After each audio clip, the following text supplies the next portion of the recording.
இனியாவை காப்பாத்துறதுக்காக தான் கடந்த வாரம் நடந்த எலிமினேஷன்ல அருண் விஜய் வெளியேற்றப்பட்டிருக்கார் அப்படிங்கிற மாதிரி தகவல் ஒன்று சோஷியல் மீடியா ஃபுல்லாக வைரலாக பரவ ஆரம்பிச்சதுக்கு அப்புறமா இனியாவோட அம்மாவா இருக்கக்கூடிய தேவயானி அவங்க தரப்புல சில விஷயங்களை விளக்கங்களா கொடுத்துருக்காங்க.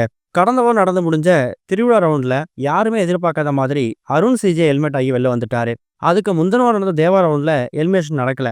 தரங்கிணி எலிமினேஷனுக்கு அப்புறமா இப்ப அருண் விஜயோட இந்த எலிமினேஷனும் பல பேர் மத்தியில அதிருப்தி ஏற்படுத்தியிருக்குது. சொல்ல போனா வேற யாரையோ காப்பாத்துறதுக்காக தான் அருண் விஜயவை ஹெல்மெட் பண்ணிட்டாங்க அப்படிங்கிற மாதிரியும், அருண் விஜயை விட பாடக்கூடிய நபர்கள் அதுவும் ரொம்ப சுமாரா பாடக்கூடியவங்க உள்ள இருக்காங்க, அவங்கள காப்பாத்திட்டு எதுக்காக அருண் விஜயவை ஹெல்மெட் பண்ணீங்க அப்படிங்கிற மாதிரியும் ரசிகர்கள் அவங்களோட ஆதங்கத்தை பதிவு பண்ண ஆரம்பிச்சிருக்காங்க. குறிப்பா இனியா மாதிரி ஆட்களை காப்பாத்துறதுக்காக தான் அருண் விஜய் மாதிரி தரங்கினி மாதிரி ஆட்கள் ஹெல்மெட் செய்யப்படுறாங்க அப்படிங்கிற மாதிரி பல விவாதங்களும் சோசியல் மீடியாலாம் போயிட்டு இருக்கு. இதுக்கு இனியாவோட அம்மா அவர்களுடைய தேவையானவங்க என்ன சொல்லியிருக்காங்கன்னா, இந்த சரிகமபா ஷோ அப்படிங்கிறது திறமைக்கு அடையாளம் கொடுக்கக்கூடிய, அங்கீகாரம் கொடுக்கக்கூடிய ஒரு ஷோ. அதில் என்னோட பொண்ணு மட்டும் இல்லை, கலந்துக்கூடிய எந்த ஒரு போட்டியாளராக இருந்தாலும் ஜட்ஜஸ் எலிமினேஷன் முடிவு பண்ணிட்டாங்கன்னா கண்டிப்பாக அவங்க ஹெல்மெட் பண்ணி அனுப்பிடுவாங்க. எல்லா வாரமும் இனியா சூப்பராக பர்ஃபார்மன்ஸ் பண்ணுவாங்க நம்ம சொல்ல முடியாது. ஃபினாலேவுக்கு 5 பேர் தான் போக போகிறாங்க. அந்த 5 நபர்களில் இனியா ஒரு ஆள் இருப்பாங்க அப்படின்னு நம்ம சொல்லவும் முடியாது. அதுக்கு முந்தின வாரங்கள் என்ன நடக்கலாம். அப்படிதான் அருண் விஜயோட எலிமினேஷன் நடந்திருக்குது.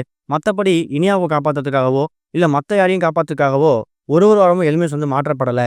ஜட்ஜஸ் அந்த முடிவு எடுக்கிறதுக்கு ரொம்ப யோசிச்சு நிதானமா டைம் எடுத்து தான் அதை அனௌன்ஸ் பண்ணுவாங்க. டிவியில் பார்க்குறவங்களுக்கு உடனே அனௌன்ஸ் பண்ணுற மாதிரி தெரியும். ஆனால் கிட்டத்தட்ட 18 வாரங்கள் எவ்வளோ பெர்ஃபார்மன்ஸ் பண்ணியிருக்காங்க, என்ன ஸ்கோர் வாங்கியிருக்காங்க, கடந்த சில வாரங்கள் அவங்க பெர்ஃபார்மன்ஸ் எப்படி இருக்குது, இது எல்லாத்தையும் ஃபில்டர் பண்ணி தான் எலிமினேஷன் நடக்குது. சரிகமபா சீனியர் சீசன் 5 திறமைக்கு மட்டும்தான் மரியாதை கொடுக்கக்கூடிய ஒரு ஷோ. கண்டிப்பாக எந்த விதமான அன்ஃபேர் ஜட்ஜ்மெண்ட்டும் நடக்கிறது கிடையாது அப்படிங்கிற மாதிரியும், இது நான் பொண்ணுங்கிறதுக்காக சொல்லலை, யாராக இருந்தாலும் கண்டிப்பாக அப்படி தான் தோணுங்கிற மாதிரியும் ஒரு சில விஷயம் ரொம்ப ஓப்பனாக ஷேர் பண்ணியிருக்காங்க. இது ஒரு பக்கம் இருக்க, தனுஷ் நடிப்பு வெளியாக போகிற இட்லி கடை திரைப்படத்தோட கதை இதுதான் அப்படிங்கிற மாதிரி செய்தி ஒன்று சோஷியல் மீடியா ஃபுல்லாக ரொம்ப வைரலாக பரவ ஆரம்பிச்சிருக்குது. நடிகர் தனுஷ் இயக்கி ஹீரோவாக நடிச்சிருக்க திரைப்படம் தான் இட்லி கடை. இந்த திரைப்படம் தனுஷ் இயக்கத்தில் வெளியிடக்கூடிய 4வது திரைப்படம். இதுக்கு முன்னாடி பவர் பாண்டி, ராயன், இரவுக்கு என்மை என்னுடைய கோபம், இது மாதிரி பல படங்களை இயக்கியிருக்காரு. இட்லி கடை படத்தில் தனுஷ் கூட சேர்ந்த அருண் விஜய், சத்யராஜ், பார்த்திபன், ராஜ்கிரண், சமுத்திரகனி, ஷாலினி பாண்டே, நித்யா மேனன் சொல்லி ஒரு நட்சத்திர பட்டாளம் நடிச்சிருக்காங்க. ஜிவி பிரகாஷ் இசையமைச்சிருக்காரு. வரப்போற அக்டோபர் 1ஆம் தேதி இட்லி கடை திரைப்படம் உலகம் முழுக்க ரிலீஸ் ஆக போகுது. இந்த நிலையில இந்த திரைப்படத்துக்கான கதை இதுதான் அப்படிங்கிற மாதிரி ஒரு தகவல் சோஷியல் மீடியா சர்க்குலேட் ஆகிட்டு இருக்கு. அதாவது தனுஷோட சகோதரி தான் ஷாலினி பாண்டே, பணக்காரர் சத்யராஜ் குடும்பம் சேர்ந்தவர் தான் அருண் விஜய். அவங்கள தனுஷோட தங்கச்சி திருமணம் பண்ணிக்கிறாங்க. அப்ப அருண் விஜய் குடும்பத்துக்கும் தனுஷுக்கும் மோதல் ஏற்படுது. அதனால இந்த திரைப்படம் முழுக்க முழுக்க தங்கச்சி சினிமா உள்ளான கதையா இருக்கும் அப்படிங்கிற மாதிரி தகவல் கிடைச்சிருக்குது. இது எந்த அளவுக்கு உண்மைன்னு தெரியல, வெயிட் பண்ணி பார்க்கலாம்.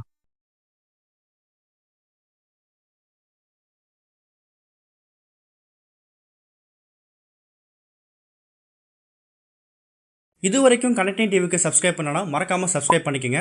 உடனடி அப்டேட்ஸ் பெறுவதற்கு நோட்டிஃபிகேஷன் பெல்லையும் கிளிக் பண்ணிக்கங்க.